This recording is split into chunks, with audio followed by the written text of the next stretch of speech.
Que estudiar la Biblia todos los días a través de la escuela sabática es muy importante. En Jeremías 2:13, abandonaron a Dios. En esta escuela sabática, ese es un momento muy especial. Vino su ira y ¿qué hizo? Fue destruir. Bienvenido a Presente 7. Este es un espacio especial que hemos creado para ti, a fin de darte tips, consejos. Bienvenido a Presente 7. Qué gusto que estés con nosotros en este espacio de instrucción de la Escuela Sabática. Esperamos que este material te llene de consejos y herramientas para el momento del estudio de esta semana.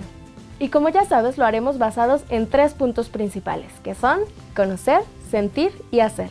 Vamos a ver cómo podemos poner en práctica en esta ocasión la sección conocer. ¿Qué tal? ¿Cómo están? Un gusto poder estar en esta ocasión para repasar juntos. Habremos de participar en la escuela sabática. El título de la lección de esta semana fue La crisis. La crisis. ¿Qué les parece si repetimos el versículo de memoria? Repitan después de mí. Santo era Israel a Jehová. Santo era Israel a Jehová. Primicias de sus nuevos frutos. Primicias de sus nuevos frutos. Todos los que le devoraban eran culpables. Todos los que le devoraban eran culpables. Mal venía sobre ellos, dice Jehová. Mal venía sobre ellos, dice Jehová. Jeremías 2:3. Jeremías 2:3. Vamos a estudiar el capítulo 2 de Jeremías. Pero antes me gustaría introducirme con Hebreos capítulo 5, versículos del 11 al 14. ¿Qué nos dice el Nuevo Testamento que representa la condición de nuestra iglesia hoy? En Hebreos 5, del 11 al 14, si nosotros lo vemos, ¿cuál es la condición de nuestra iglesia? Dice el versículo 11 que el pueblo ha decidido no escuchar. También, debiendo ser ya maduros, ¿verdad?, están estancados como niños espirituales. Hay otra parte ahí que dice que no se practica lo que se sabe. ¿Qué podríamos ver de la condición actual de nuestra iglesia, Cari, ¿verdad?, en relación a Hebreos capítulo 5, versículos del 11 al 14? Que lo que entra por un oído no sale por el otro. ¿Cierto? Lo que nos entra por un oído nos sale por el otro. Otra condición de la iglesia, Cintia, que nos presenta Hebreos 5. Pues que al parecer nos negamos a avanzar, ¿no? Y nos quedamos en una situación un tanto estancada. Estamos estancados, nos negamos a avanzar. ¿Qué otra condición, Yair? Pues yo pienso que no viven una fe práctica, una vida espiritual práctica. Están muy dispuestos a adquirir mucho conocimiento, pero no poner en práctica. Muy bien. También dice el apóstol Pablo que a lo malo le decimos bueno y a lo bueno, malo. Nos damos cuenta, es la condición de la iglesia. Entonces vamos a ver la condición del pueblo de Israel en el capítulo 2 de Jeremías. Vamos a darnos cuenta que no es tan diferente. La situación era crítica. Las crisis por lo regular vienen como resultado de un descuido. Si hay una crisis económica es sin duda alguna, aquí tenemos contador. ¿Cuál sería el resultado de una crisis económica? ¿Por qué viene una crisis económica? Por no poder administrar bien, no saber cuidar los recursos. Por no saber cuidar los recursos, por no administrar bien. Y esto va de poco a poco, ¿verdad? Hasta que llega el momento en que se manifiesta. Si hay una crisis en un matrimonio, pues es la falta de comunicación, de confianza. La falta de buena comunicación, de confianza. Si hay todas las crisis tienen una razón.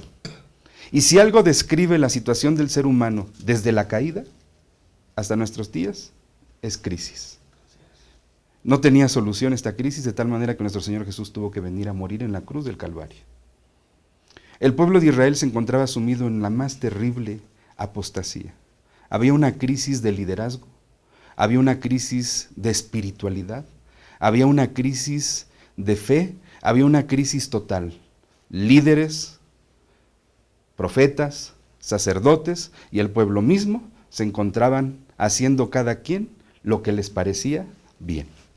Y recordemos que cuando el pueblo de Israel salió de Egipto, la primera instrucción que el Señor les dio fue que tomaran en cuenta a Jehová su Dios y a sus mandamientos. Y que estuvieran siempre atentos a la voz de Dios, para que les fuera como bien en todo lo que hicieran y prosperaran en todas las cosas. Y también se les advirtió de no hacer lo que hacían las naciones vecinas, de no adorar lo que adoraban las naciones vecinas. Dice la palabra de Dios que el pueblo de Israel hubo un momento en que fue un pueblo fiel, un pueblo santo. Pero pasada una generación, dice entonces la palabra de Dios, y lo vimos en el estudio esta semana, que entonces el pueblo se olvidó de Dios, porque vino una generación que no conoció a Dios, que no conoció a Dios, y entonces hicieron lo malo ante los ojos de Jehová. Cari, menciona alguno de los momentos oscuros en la historia de Israel que marcaron el rumbo a la apostasía. Bueno, pues el pueblo de Israel tiene muchos momentos oscuros. Uno de ellos que pues he leído y que me recuerda mucho es cuando estuvieron en el lugar de Sittim, cuando empezó el pueblo de Israel a fornicar con los moabitas y madianitas. Empezaron a adorar a los dioses, empezaron a aceptar las invitaciones de ese pueblo a adorar a los dioses. La ira del Señor fue enorme porque, pues como usted dijo ahorita, ¿no? Él dio una orden de adorarlo, de obedecerlo a Él, y el pueblo de Israel, aún a pesar de los cuidados que el Señor tenía ya con ellos, no obedecieron. Empezaron a fornicar con las mujeres de ese pueblo. Entonces, pues el Señor vino su ira, y ¿qué hizo? Pues destruir a los príncipes del pueblo. ¿Y cuánto fue? Fue enorme la destrucción que el Señor hizo. También pasó lo mismo cuando se adoró al becerro, cuando Moisés subió al monte a recibir las tablas del Señor, ¿no? Fueron 40 días, que para el pueblo de Israel pues fue mucho tiempo, pero para el Señor y para Moisés fue 40 días, era casi nada. Entonces a veces a nosotros nos pasa lo mismo, no sabemos esperar los tiempos del Señor. A veces un mes, 2 meses que no nos contesta el Señor nuestras peticiones, se nos hace mucho tiempo, pero para el Señor es nada eso. Entonces yo creo que el pueblo de Israel tenía la tendencia a adorar sus ídolos. Eran como que muy vulnerables, muy débiles a la adoración a los ídolos, ¿no? No tenían en cuenta lo que el Señor hacía por ellos, o a la fidelidad que el Señor tenía sobre ellos. Muy bien, gracias. 400 años en Egipto pareciera ser que se habían pasado de generación en generación, y el adorar algo que vieran era algo indispensable para ellos, ¿no? También en los días de los jueces, cuando todavía no había rey sobre Israel, la palabra de Dios describe que cada quien hacía lo que ¿qué? Bien le parecía. Lo que bien le parecía. ¿Cuál es el peligro de hacer lo que bien nos parece? Lo que pasa es que ahora todo parece muy subjetivo, o sea, mientras esto sea benéfico para mí y sea lo que a mí me gusta o lo que a mí me parece interesante, no tengo interés en lo que otras personas piensen.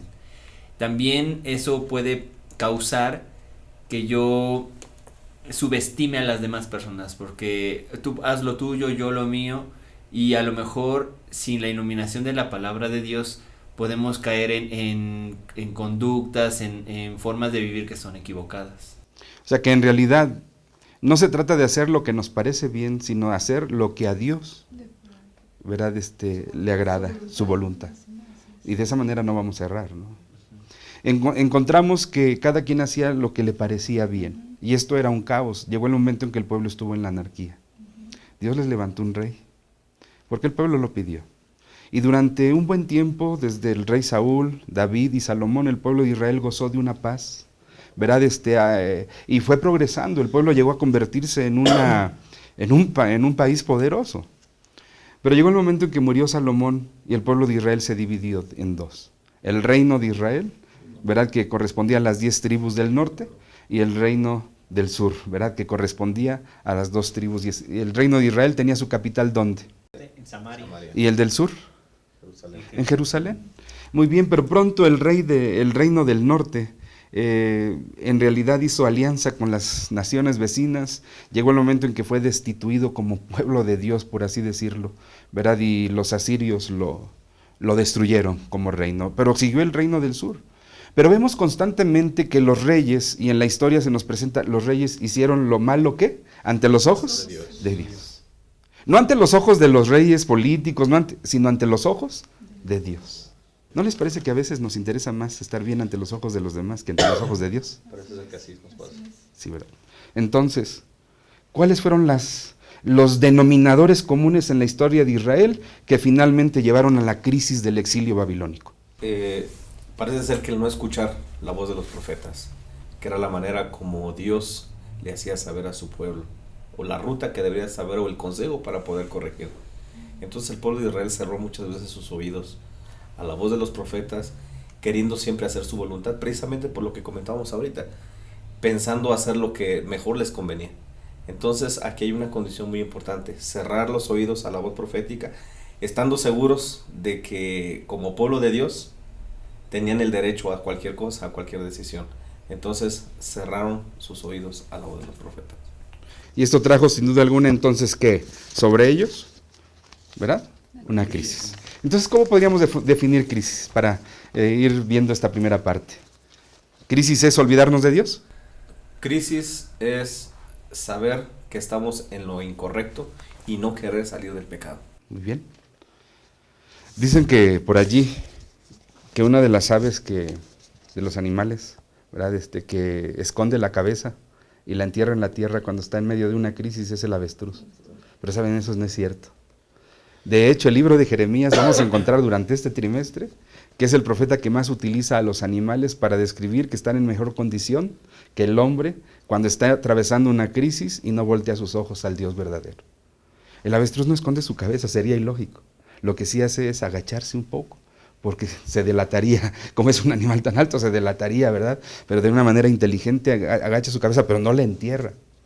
Saben, los seres humanos, en medio de las crisis, aún sabiendo a veces que podemos salir de ellas, y cómo, no lo hacemos. Así estaba el pueblo de Israel. Llegó el momento en que el pueblo de Israel tenía a Dios como un talismán. ¿Sí? Decían, templo de Jehová es este, aleluya, templo de Jehová es este. Se confiaban mucho a que tenían el templo era su talismán. Pero el Señor llegó a decir de ellos, este pueblo de labios me honra, pero su corazón está lejos, lejos de mí. Datos curiosos de la escuela sabática. ¿Quién escribió las primeras lecciones de la escuela sabática adventista? Inciso A, John Byton. Inciso B, Jaime White. Inciso C, Urias Smith. Inciso D, Elena G. de White. En nuestra sección Conocer aprendimos que podemos preguntar: menciona alguno de los momentos oscuros en la historia de Israel que marcaron el rumbo hacia la apostasía. ¿Cuáles fueron los denominadores comunes en la historia de Israel que finalmente llevaron a la crisis del exilio babilónico? Datos curiosos de la escuela sabática. ¿Quién escribió las primeras lecciones de la escuela sabática adventista? Inciso A, John Byton. Inciso B, Jaime White. Inciso C, Urias Smith. Inciso D, Elena G. de White. La respuesta correcta es Jaime White. Ya hemos logrado que nuestros miembros de grupo pequeño conozcan los detalles básicos de la lección de esta semana, pero ahora necesitamos que ellos también aprendan a sentir. Bueno, Dios ya había puesto como pauta que su pueblo tendría que ser un pueblo santo, un pueblo fiel, y que serían bendecidos en todas las cosas.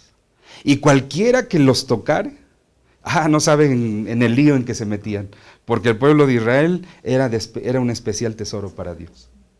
Pero también el Señor había dicho que si el pueblo se iba tras los dioses, ¿verdad? Tras otros dioses, esos mismos se volverían en contra del pueblo de Israel. Y entonces vemos que la crisis que el pueblo de Israel está enfrentando, que el pueblo de Dios está enfrentando en tiempos de Jeremías, es una crisis que trae ya siglos, ¿verdad?, de anterioridad, que fue desde el tiempo de los jueces, poco a poco vinieron los reyes. Pero llega el momento en que la palabra de Dios, durante esta semana estudiamos que los sacerdotes, que los profetas iban tras cosas que no aprovechaban, pero no buscaban a Jehová, sino buscaban lo que no aprovechaba, lo que no beneficiaba, cuando el Señor deseaba que su pueblo fuera fiel y su pueblo fuera santo. Hay dos cosas que el pueblo había hecho. ¿Recuerdan lo que dice la lección? En Jeremías 2:13, abandonaron a Dios, fuentes ¿de qué? De agua viva. Y entonces cavaron para sí cisternas ¿qué? Rotas. La verdad que dejaron lo mejor por nada, ¿sí? Abandonaron a Dios, fuente de agua viva, y dice, cavaron para sí cisternas que no retienen el agua. ¿Cómo te sientes cuando alguien te chasquea, Cintia, una y otra vez? Creo que al estar como en una relación es algo que definitivamente pierdes confianza, ¿no? Primeramente en la persona. Y esa confianza se va desgastando poco a poco. Y creo que aquí también va a depender mucho el amor que tú sientas a esa persona para poder darle otra oportunidad, ¿no? A pesar de que vez tras vez te chasquee. Entonces creo que, pues sí, definitivamente te defrauda, te sientes triste, pero va a depender de ti el querer seguirlo intentando, ¿no? El amor que tengas a esa persona. Muy bien. Muy bien. ¿Verdad? De una manera bien especial en Jeremías 2, ¿verdad? De versículo 3. ¿Puedes leerlo, Cari, por favor? O Jeremías capítulo 2.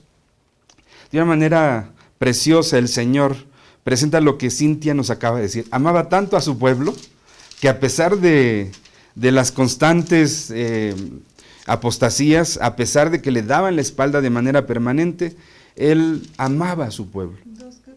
El versículo 2, y el 2 y el 3. 2, 3. Sí. Anda, clama a oídos de Jerusalén, así dice el Señor. Me acuerdo de ti, de la devoción de tu juventud, del amor de tu noviazgo, cuando andabas en pos de mí en el desierto, en tierra sin sembrar.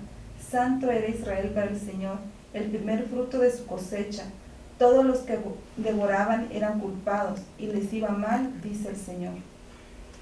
Dios insiste y trata dice un dicho por ahí, que recordar es volver a vivir. ¿Alguno de ustedes recuerda ese momento especial en su experiencia cristiana, cuando gozaban de ir a una sociedad de jóvenes, a un culto en la noche, a una reunión de grupo pequeño, de participar en las campañas? Hay momentos que marcan nuestra experiencia cristiana. ¿Recuerdan algún momento? Yo recuerdo mucho, por ejemplo, en mi iglesia, las reuniones de jóvenes marcaron una pauta muy especial en mi crecimiento. Las reuniones de jóvenes.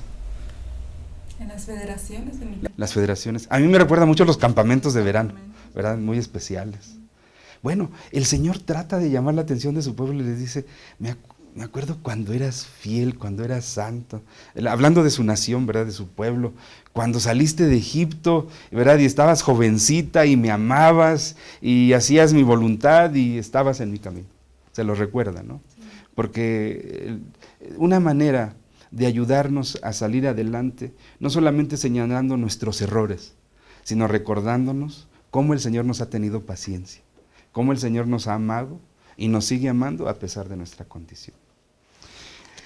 ¿Cuál es la reacción al ser sacudido por un Dios que finalmente cambia la gracia en castigo? Porque eran un pueblo escogido, un real sacerdocio.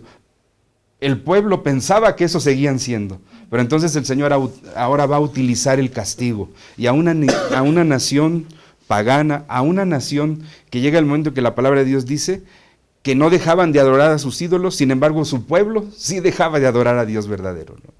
Llega el momento en que esas naciones tenían características más positivas que el mismo pueblo de Israel. Pero ¿cuál es la reacción al ser sacudido por un Dios que finalmente cambia la gracia en castigo? Bueno, yo para comenzar pienso que la gente cuando ve tantas bendiciones de Dios se confía y siente que todo el tiempo va a tener esas bendiciones. Y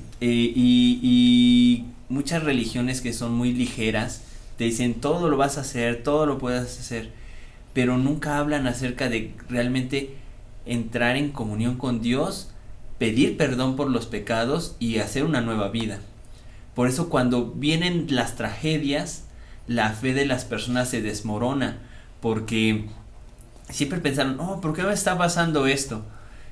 Pero no tienen conciencia para acordarse de los errores que han cometido y por lo cual están en esa circunstancia. Entonces, en este caso, el verdadero cristiano, el que ama a Dios, a pesar de que se haya equivocado, cuando recibe esta sacudida, aunque sea muy dolorosa, a lo mejor también son motivos para agradecer a Dios. Porque a lo mejor sin ese periodo de crisis, sin ese momento difícil, jamás habrías vuelto tu rostro al Señor y entregarle nuevamente tu vida a Él. Muy bien, gracias. Adán. Me gustaría anexar que muchas veces nos olvidamos y tenemos presente la gracia de Dios, pero nos olvidamos de su justicia. Y esa parte de justicia no lo sabemos que es un acto de misericordia de Dios. Cuando nosotros nos jala las orejas, cuando nosotros nos reprende, es un acto de misericordia también. El profeta Jeremías le decía al pueblo, es necesario dejarnos someter por los babilonios, porque ahí estará la misericordia de Dios. Entonces cuando nos olvidamos de esto, pensamos que es gracia, gracia, gracia, pero olvidamos el toque de misericordia y la justicia de Dios, entonces yo creo en donde nos encontramos con un problema grande cuando vienen momentos difíciles a causa de nuestras decisiones. Cintia. Sin embargo, retomando el punto que tomó el contador, en el comentario del N.G. White, en el estudio de esta semana, mencionaba precisamente que el hecho de que el pueblo de Dios estado en cautiverio en Babilonia había sido la manera más liviana en la que un Dios tan misericordioso podía permitir que su pueblo pasara, ¿no? Sí, esa frase, la manera más liviana, aún el castigo del Señor para su pueblo escoge, pero a veces no lo comprendemos, no lo queremos ver así. En nuestra sección Sentir, aprendimos que podemos preguntar: ¿cómo te sientes cuando alguien te chasquea una y otra vez? ¿Cómo debió haberse sentido Dios? ¿Cuál es tu reacción al ser sacudido por un Dios que finalmente cambia la gracia en castigo? ¿Por qué esa acción de parte de Dios es a veces necesaria para nuestro beneficio? Tips para el repaso de escuela sabática. Realiza una buena y bien planificada introducción. Un comienzo estimulante crea interés por el estudio y llama la atención de los miembros. Realiza una breve descripción de la lección. En pocas palabras, di de qué se trata. Menciona los objetivos de la lección de la semana. Haz una pregunta o cuenta algo relacionado con la lección para iniciar el estudio y captar el interés de las personas. El líder debe ganar y mantener el interés del grupo pequeño. De lo contrario, es tiempo perdido. Ya hemos ayudado a que nuestros miembros del grupo pequeño conozcan y también sientan. Y es necesario ahora que den el siguiente paso, que aprendan a hacer. Veamos cómo podemos lograrlo. Nuestro Dios le dice al pueblo de Israel en Jeremías capítulo 5, versículo 1, que salieran a las calles y que buscaran a un hombre, si había una persona que hiciera lo bueno. Pero la respuesta está implícita, no lo hay. También viene a nuestra mente cuando Dios le dijo a Abraham, ¿verdad? Que si en Sodoma hubiese personas buenas, ¿verdad? No destruiría Sodoma. En realidad, quiere decir que la situación era muy crítica. Quizás no había personas que estuvieran embarrándose totalmente en el pecado, pero que por el pecado de muchos, simplemente su piedad había desaparecido y ya no estaba ese amor y ese temor de Dios, ¿no? Dice la palabra de Dios que juraban en falso. ¿De qué manera podemos evitar puntos ciegos en nuestra vida que impiden ver nuestra propia realidad espiritual? Cuando uno va en el auto, ¿verdad? El espejo derecho, ¿verdad? Tiene sus puntos ciegos, ¿verdad? Y entonces uno puede ver y aparentemente querer rebasar, pero ahí mismo vienen unas letras, ¿verdad? Que dice que la distancia, ¿verdad? De las cosas no es como lo que se percibe. ¿Por qué? Porque hay unos puntos ciegos allí. A veces en nuestra experiencia cristiana hay puntos ciegos, no los vemos y son los que nos llevan al fracaso. ¿De qué manera podemos evitar puntos ciegos en nuestra vida que nos impiden ver nuestra propia realidad espiritual? Pues yo creo que cuando somos vigilantes a los mandatos divinos, a través de su palabra, a través del conocimiento de su voluntad, y nos damos cuenta que carecemos de algo, entonces le pedimos al Señor su ayuda, su guía, su constante auxilio. Eso nos permite tener una vida práctica en ese sentido. Muy bien. ¿Alguien más quisiera? Cintia. Sí, creo que es importante también ver que en esta vida que nosotros tenemos como cristianos es importante también ser lo suficientemente humildes, ¿no? Porque esa humildad nos va a permitir estar totalmente dependientes de Dios. Y aun cuando aparentemente nos vaya bien, siempre estar conscientes de que Dios es el que nos da eso, ¿no? Y que en cualquier momento también tenemos que responder a ese amor y esa confianza que Él nos ha dado. Entonces, por lo tanto, creo que es importante todos los días tener este estudio para poder analizar la vida de Cristo, el sacrificio que hizo por nosotros y ver nuestra condición, que realmente, como dice Apocalipsis, ¿no? Somos desdichados, desnudos, pobres y que necesitamos del colirio, ¿no? Claro que sí, gracias. ¿Alguien más quisiera participar? Una cosa es saber que estamos en crisis, pero es más terrible no darnos cuenta de que estamos en crisis. Y ese es el gran peligro espiritual que podemos correr todos los cristianos, ¿verdad? Que no nos demos cuenta. El pecado enceguece, ¿verdad? El pecado no nos hace ver nuestra realidad. A veces uno de los puntos ciegos y de los puntos más difíciles de darnos cuenta es precisamente cuando aparentemente estás en las cosas buenas. Tú dices, yo estoy en la iglesia, yo tengo cargo en la iglesia, yo participo en la iglesia, yo predico aquí, yo hago acá. Y entonces para ti puede ser que sea suficiente esa forma de relacionarte con Dios, pero lo que tú no te das cuenta es que solamente estás haciendo una vida de apariencia o de cumplimiento. Y cuando tú estás cumpliendo cosas, no estás cumpliendo por amor al que propició esas cosas, sino porque estás cumpliendo por obligación o por norma o por tradición o por hábito o por costumbre.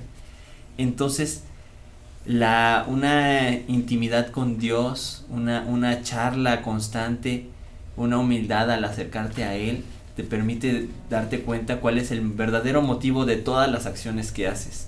Cuando estás frente a los hermanos, cuando estás en una plataforma, cuando estás frente a otras personas, ¿qué es lo que verdaderamente te mueve? Y si tú te das cuenta que no son las mejores intenciones, puedes estar en una crisis y no darte cuenta. Muy bien.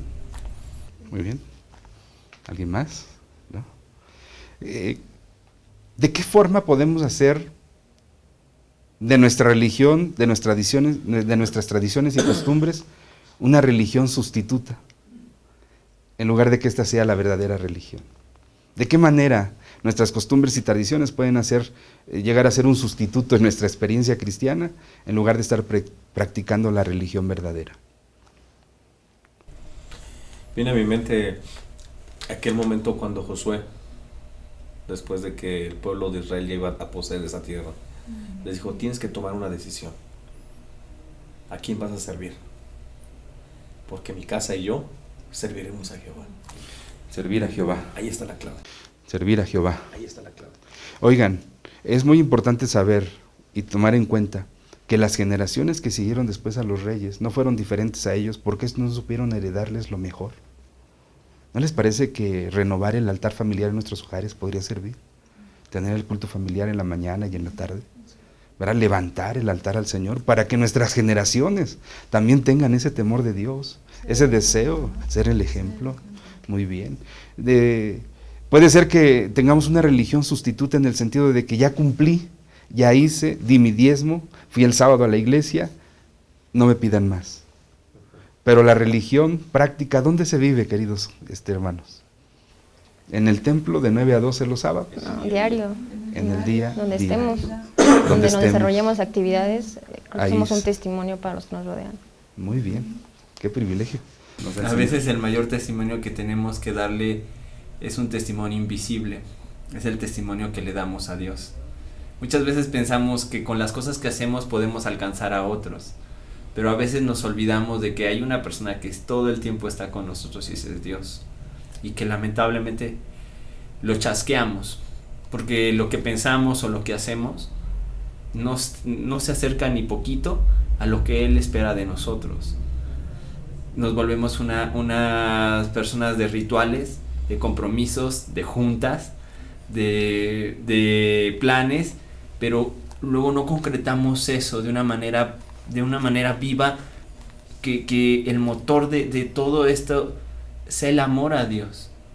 Y entonces, cuando no hay amor sincero, hay compromiso, hay cumplimiento, pero no hay pasión por las almas, ni a veces por tu propia vida espiritual. Y en realidad una religión sustituta cansa, ¿verdad? A la larga, cansa. Y no favorece a nadie. Bueno, creo que el Señor en esta semana nos llama nuestra atención, para que aún en medio de la crisis en la que nos podamos encontrar, tengamos la seguridad de que Él puede, ¿verdad?, ayudarnos, no solamente a salir de ello, sino también a seguir adelante firmes y fieles, perseverando hasta el fin, con el deseo de hacer su voluntad. Que se pueda decir de nosotros: aquí está la paciencia de los santos, los que guardan los mandamientos de Dios y tienen la fe de Jesús. En la sección Hacer, aprendimos que podemos preguntar: ¿de qué manera podemos evitar puntos ciegos en nuestra vida que nos impiden ver nuestra propia realidad espiritual? ¿Cómo podemos aprender de la historia y romper el ciclo de tristes repeticiones? Ya hemos aprendido cómo ayudar a nuestros miembros de grupo pequeño a que conozcan, sientan y hagan. Pero no olvides motivarlos a seguir estudiando la palabra de Dios a través de la lección de Escuela Sabática. Nosotros nos despedimos, pero te recordamos contestar Presente 7. Que estudiar la Biblia todos los días a través de la Escuela Sabática es muy importante. en Jeremías 2:13, abandonaron a Dios. En esta escuela fuente- sabática, ese es un momento muy especial. Vino su ira y ¿qué hizo? Fue destruir. Niño, bienvenido a Presente 7. Este es un espacio especial que hemos creado para ti, a fin de darte tips, consejos